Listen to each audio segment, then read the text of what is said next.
Bienvenue dans votre rendez-vous d'information. Voici les titres de votre édition. Sur le plan coopératif, le Burkina Faso et les États-Unis veulent relancer leur partenariat. Le ministre de l'Industrie, du Commerce et de l'Artisanat, Serge Poda, a reçu en audience l'ambassadrice des États-Unis.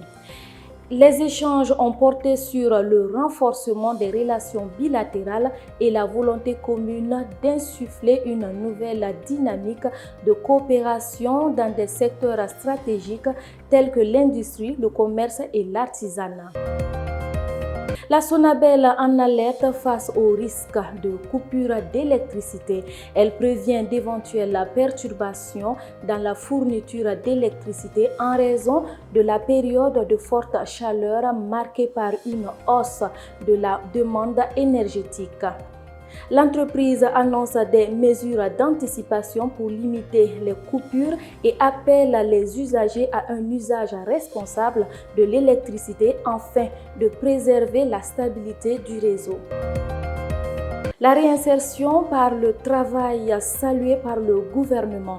Les ministres de la Construction, de la Patrie et de la Justice ont effectué une visite de suivi à Tinkodogo pour apprécier l'avancement des travaux réalisés par les détenus.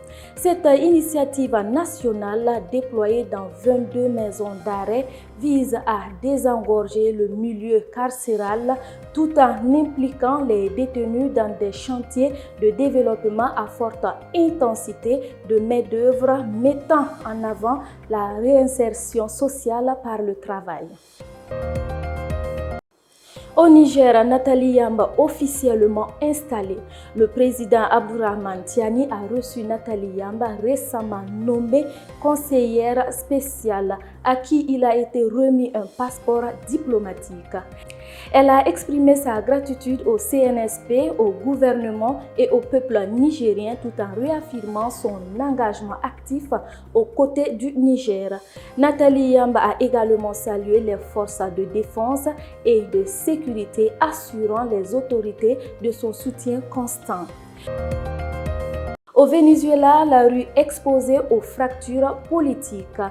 Des milliers de manifestants ont défilé à Caracas, révélant la profonde polarisation du pays. Des milliers de manifestants ont défilé à Caracas, révélant la profonde polarisation du pays. D'un côté, des partisans de Nicolas Maduro réclament son retour.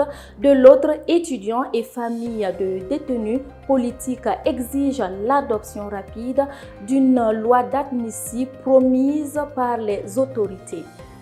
Cette double mobilisation met en lumière une crise politique persistante marquée par des tensions internes et une société toujours en quête de stabilité et de réconciliation.